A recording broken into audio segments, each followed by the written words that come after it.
This officer just witnessed something so disturbing that shook him inside his core. Oh, God. Are you kidding me?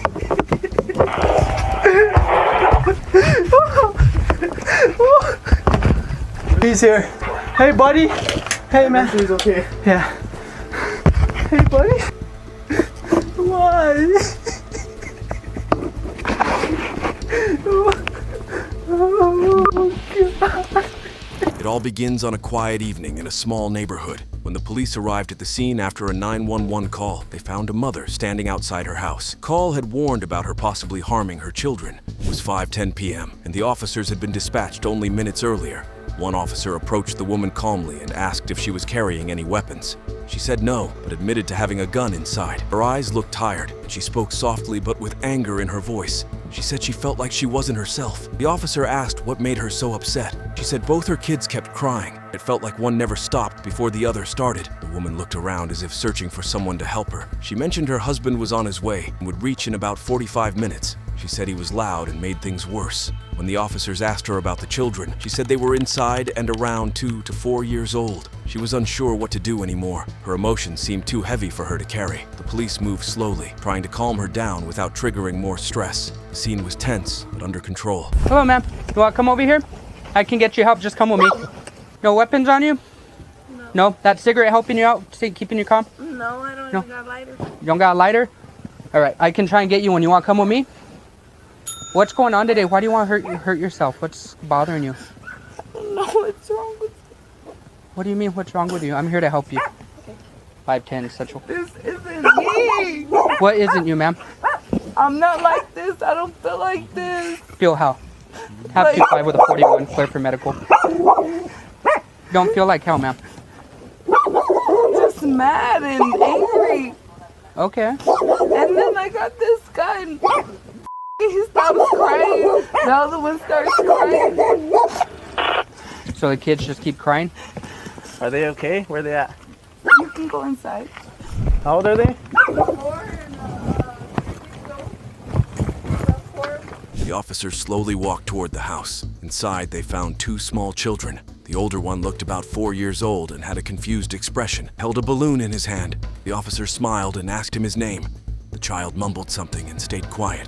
The younger child, a baby, lay quietly in a small crib. The officer spoke kindly and gently lifted the baby, checking for any injuries. Thankfully, both children were unharmed at that moment. One officer asked the mother if she had hurt the kids. She said no and seemed more focused on getting a lighter for her cigarette than anything else. Another officer held the baby and told him how cute he was. The mother repeated the baby's name twice, as if trying to convince herself everything was fine. Home felt heavy and unsafe, like a pressure cooker about to explode. Though the kids were physically okay, emotionally the house felt unstable. The officers decided to keep the children safe while figuring out the next steps. Their main goal at that point was to keep the family calm and get help for the mother before things got worse. How are you, buddy? You got a balloon? What's your name? What's that? What's up, little guy? What's up, little guy? So the ambulance is going to come and they're going to help you out. Okay, can you walk that way with me? Yeah? Come on, let's go. Does anybody have a lighter? You have a lighter on you by chance? Hey, you didn't do anything to hurt the kids, did you? No. Okay, that's fine. Hey, baby. How are you doing? Oh, my goodness. You're a little one. You want to come in here with your brother? Hey, baby. Oh, my goodness. You are cute. What's your brother's name? As they sat with the mother, she began opening up about her emotional struggles. She confessed she felt like hurting herself all the time, although she didn't clearly say she felt like that right now. She was overwhelmed. She talked about how exhausting it was to be a parent. She said when one child stopped crying, the other one started, and she never got a break. She also mentioned having anxiety so strong she couldn't breathe. One officer named Kiara gently tried to guide her toward help, explaining that a support team could make things better. The woman admitted she loved her children and didn't want to hurt them. They frustrated her to the point where she couldn't think straight. Her phone was dead. Her husband was about 90 minutes away. She had no other family nearby. When asked about her mother or father, she gave short answers, almost like she was too tired to explain. She didn't have any siblings around either. The loneliness was too much. The officers stayed with her, trying to keep her grounded, hoping her feelings wouldn't turn into actions. They knew time was running out to get her the right help. So this is Kiara. She's telling me right now she has anxiety. She called us because she doesn't want to hurt the kids. She hasn't hurt them. I asked her if she feels like hurting herself. She says all the time. I don't know if she feels like that right now. She didn't answer that question directly. She's just going through a lot of stress, telling me she can't catch a break. When one kid stops crying, the next kid starts crying. Yeah. So she just wants some help. So go ahead and talk with these guys. They're going to be able to help you out with everything, okay? You just need to talk with them. The mother told the officers that all her family lived far away in Florida. Her husband's only brother was in Albuquerque, wasn't close to them. His parents had already passed away, so the couple had no real support system nearby. The mother looked defeated as she admitted this. Nobody else close by? Parents, siblings of yours, his? My family's in Florida. What about his? Well, his brother's in Albuquerque, but he's not even close. It's with him. He's working with them. What about his parents? They're dead.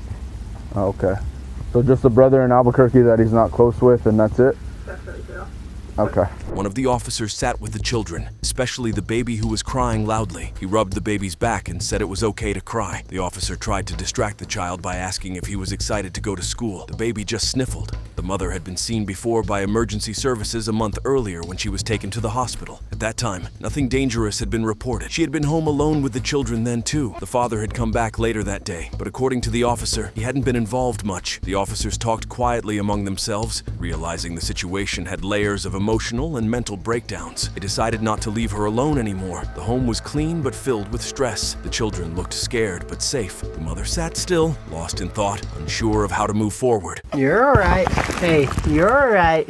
We're here. I'm your brother. You don't need to cry, little one. Yeah, he gets grumpy, huh? He's hungry, man. He gets hungry and grumpy. I'm hungry. You go to school? You could go. You're gonna go to school? I'll go good. Hey, little one.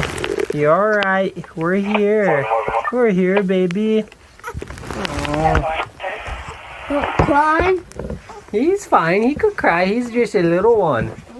The officers decided the safest step was to take the mother to the hospital. She didn't resist much, but she was clearly irritated. She kept asking for a lighter and complained that her neighbors were nosy and pointing at her from across their yard. She also said they fed her chihuahua, which made her upset. Her dog kept slipping through the fence, and that seemed to be another small stress that added to her breakdown. One officer gently told her that they needed to check on her children and make sure everything was okay. She finally agreed to go with them. They gave her a choice to ride in the ambulance or the police car. She didn't care either way. The officer helped her put on her shoes and escorted her. He also asked her older child to be a big brother and watch the baby while they handled everything. Child nodded quietly. He looked small but tried to act brave. The officers worked carefully. They knew the mother was at her breaking point. They didn't want to treat her like a criminal. Their goal was just to keep everyone alive and safe for one more day.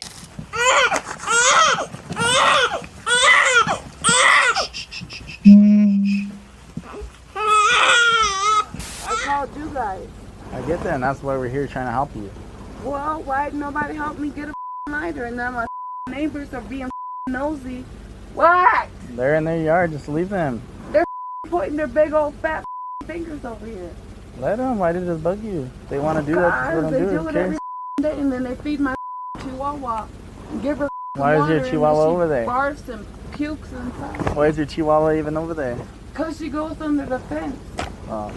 Everything seemed normal after she was discharged from the hospital. For a few days, no calls came in, but then 911 rang again. The voice on the line was shaky. The mother said, "He's dead. My baby is dead." Officers rushed to the location. It was the same home. When they arrived, they found the mother outside. She was pale and stunned. Inside the house, they found the lifeless body of a 4-week-old infant. The baby had no heartbeat. A deputy stepped in and called out to others. They cleared the room and began emergency checks, but it was too late. The baby had died before they arrived. One officer who had been there days earlier looked crushed. His voice trembled as he called for more help. They gently moved the older child away from the scene. The air was cold and still. The mother kept repeating, "I didn't do this. I didn't do this." But the baby was already gone. The scene was heartbreaking. Officers moved with care, knowing that one small mistake could damage the remaining child's future. The cries, once so annoying to the mother, had now turned into unbearable silence. Her regret had come too late.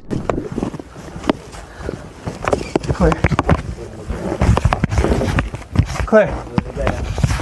Oh. Oh, God. Are you kidding me?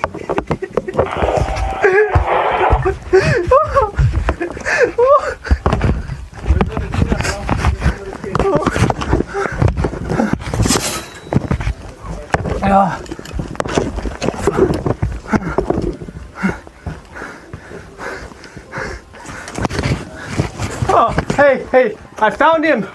He's here. He's here. Hey, buddy. Hey, man. He's okay. Yeah. Hey, buddy. The baby's injuries were visible. There were bruises on his face and small cuts near the eyes. It was clear something violent had happened. The mother stood in shock and said she didn't know how it happened. Her older son, around 4 years old, was the only one who might have seen something, but he had been in his room, hiding. An officer tried to talk to the child, asking if he was hungry or cold. The boy didn't say much. He just shook his head. The officer helped him put on pants and shoes, trying to get him away from the terrible scene. The mother was placed in handcuffs. She kept saying she had talked to her mom on the phone for 7 hours the night before and was too tired. She thought the baby was sleeping well, so she didn't check on him. She said she was exhausted and had a hard time waking up. Now her words didn't matter much. The truth was right in front of everyone. The baby's body told its own story. Officers had no choice but to arrest her and begin an investigation. Her heartbreak was deep, but it had come too late to save the child. Want to put your phone in your pocket? I'm in trouble. I don't know right now. I'm just gonna place you in the handcuffs real quick. It looked like he scratched his face. He's all bruised looking.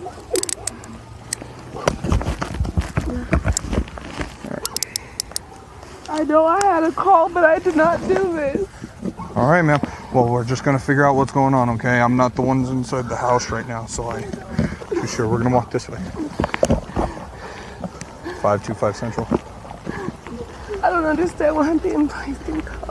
We're just gonna have you sit in here for now, okay? You got anything on you, Roke? I got like lighters and a cigarette and my Lighters, phone. okay. I'm gonna go ahead and take those out. One of the officers couldn't hold back his emotions. Just a few days ago, he had changed that baby's diaper. Now the same baby was lying still with bruises across his face and blood near his eyes. The officer was visibly shaken. He asked one of the other deputies to watch the older child while he stepped outside. He tried to stay strong, but tears fell from his eyes. He crouched near the police car and covered his face. The sight of the lifeless baby had broken him. He had hoped the mother would get better after the hospital visit. He thought they had helped her, but now it was clear that whatever help they gave wasn't enough. Mother was placed in the police car. Her face looked empty. One officer asked if she had anything dangerous on her. She said no and only had a lighter and some cigarettes. They told her she wasn't being charged yet, but they needed to figure out what happened. She kept saying she just woke up and saw the baby like that, but the bruises said otherwise. The officer held the older child's hand tightly. He whispered, "It's going to be okay," but deep down, he knew it never really would be. Why? Why?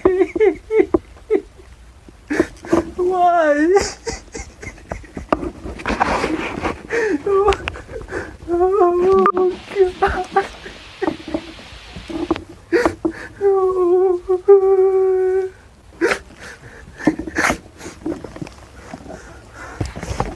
God. Now before you leave, just don't forget to give this video a like, smash that subscribe button, and also ring that notification bell while you're down there.